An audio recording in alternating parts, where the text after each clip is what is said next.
Collègues, cette fin de journée où on a vu beaucoup de choses, on arrive à la fin de la première étape concernant ce grand projet de rénovation urbaine de Sèges. Ça fait maintenant 6 ans que nous y travaillons. Ça fait 6 ans que nous avons mené des concertations sur le terrain, nombreuses, avec les habitants, parce qu'il est vrai qu'il est parfois difficile pour eux de s'exprimer. Il est vrai que nous sommes allés à leur contact en permanence. C'est vrai que nous avons pris le temps, parce qu'il a fallu leur démontrer ce qui allait se passer et lutter contre la crainte principale qu'ils nourrissent, c'est celle de ne pouvoir rester dans des conditions, notamment tarifaires, financières, de logement qui sont les leurs, parce qu'ils ne sont pas forcément contre le fait de changer de lieu. C'est aujourd'hui la conscience aiguë que nous avons développée depuis plus de 6 ans maintenant, que la mixité sociale ne pourra pas se faire dans ces lieux, ne pourra pas se faire dans ces mêmes tours qui, bien que rénovées, s'ils ne changent pas le reste du quartier, ces tours continueront d'attirer les mêmes personnes et de concentrer les mêmes difficultés. C'est-à-dire une absence totale de mixité, une absence totale d'espoir qui peut être donnée à l'ensemble de ces enfants en particulier, parce que c'est à eux que nous avons commencé à penser quand on a démarré ce projet, ces enfants qui sont, du fait de la carte scolaire, concentrés dans les mêmes écoles. Nous voulons leur donner, et c'est là qu'il y a je trouve une confusion particulière, et je m'attacherai simplement aux derniers arguments qui ont été développés, notamment aujourd'hui, que sont à la fois l'argument que Pessac n'aurait pas suffisamment de logements sociaux parce qu'il y aurait des logements étudiants, et l'autre argument qui serait l'aberration écologique et qui s'appuierait sur les dires d'experts de Deprez Pritzker. Tout d'abord, les logements sociaux à Pessac. Depuis que je suis maire, depuis 8 ans, le taux de logements sociaux à Pessac a pris 4 points. Et nous avons augmenté exactement dans les mêmes proportions que celles qui existaient en 2014, les logements sociaux familiaux et les logements sociaux étudiants.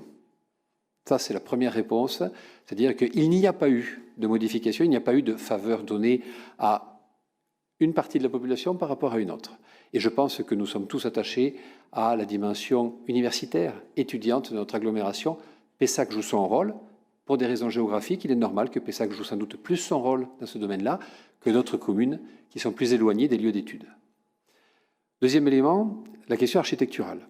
Réduire une rénovation urbaine à un simple aspect architectural est un non-sens. Je suis d'ailleurs étonné que des experts, en tout cas supposés tels, en architecture, se complaisent dans ce genre de facilité.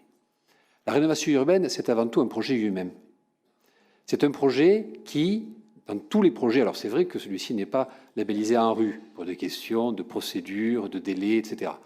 Il n'a même pas été examiné puisqu'il n'a pas pu être présenté puisque les fenêtres étaient dépassées. Et je parle d'il y a 6 ans, parce que depuis, il n'y a pas eu de nouvelles fenêtres. Ce projet, donc, comme tous les projets en rue, est un projet qui, normalement, aboutit à une dédensification du logement social. Je parle, et à dessein, de déghettoisation.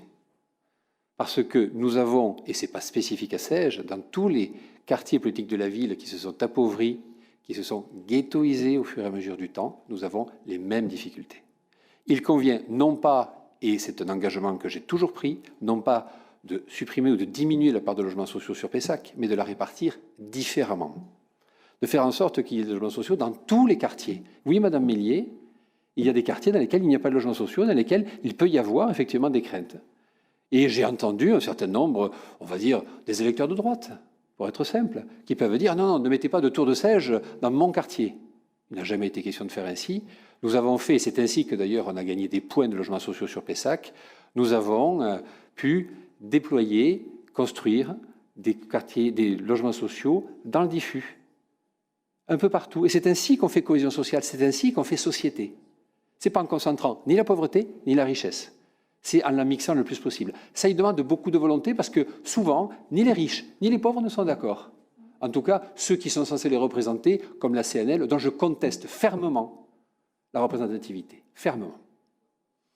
Et nous avons, par rapport à cette demande de logement, de rénovation architecturale, nous avons un contre-exemple à Pessac. Nous n'avons pas dédensifié à la Châtellerault-Arago, nous avons reconcentré. Quel échec! Quel échec que la majorité précédente sur Pessac porte. Nous le voyons tous les jours. Un quartier qui s'est considérablement rajeuni, qui s'est encore appauvri, et dont les questions d'insécurité ne cessent de se poser, qui ont obligé d'ailleurs la ville de Pessac à créer une brigade de police municipale spécialement dédiée à ce quartier. Et c'est ça qu'on nous propose. Pourtant, alors là, architecturalement, c'est une réussite, c'est tout beau. C'est propre, c'est neuf, c'est beau. Les questions sociales ont été accrues, ont été aggravées.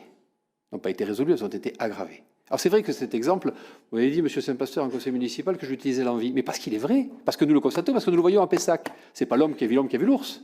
Là, nous le voyons directement. Et c'est bien ce qui motive notre volonté, encore plus farouchement aujourd'hui qu'il y a 6 ans. Alors aujourd'hui, c'est le top départ, et comme je veux finir sur une note positive, je voudrais remercier. Oui, je voudrais remercier toutes celles et tous ceux qui, depuis 6 ans, ont prêté une oreille attentive et ont apporté leur concours à cette démarche. Je veux bien sûr citer d'abord les 3 présidents de Bordeaux Métropole qui se sont succédés, Alain Juppé, Patrick Bobet et vous, Alain Anziani. Parce que ce dossier, je vous l'ai présenté successivement et vous avez toujours été convaincus du bien fondé de ce dossier-là. Je veux également remercier les vice-présidents qui ont eu en charge de ce dossier. Bien sûr, Jean-Jacques Puyobro aujourd'hui, mais je veux bien sûr parler aussi de Jean Touzeau, qui a apporté toujours une oreille extrêmement bienveillante et attentive, parce que vous connaissez ces problèmes pour les vivre dans vos villes, et vous voyez que la solution, elle est effectivement là. Je veux également remercier les agents de Bordeaux Métropole et de la ville qui ont travaillé, qui ont mené beaucoup, qui ont mis beaucoup de leur cœur et qui ont mené énormément de réunions, de travaux, d'explications dans des questions juridiques, financières, architecturales, de montage, etc., qui ont dû être posées. Et je veux bien sûr remercier également, parce que c'est quand même le principal financeur de cette démarche, je veux remercier Domo France et son directeur général, Francis Stéphane, mais je veux également remercier son président. Voilà, donc c'est sur cette note positive et sur cet immense espoir, à mon avis, aujourd'hui, à la hauteur duquel nous devons nous placer en votant favorablement pour cette étape qui déclenchera définitivement le top départ de ce projet. Je vous remercie.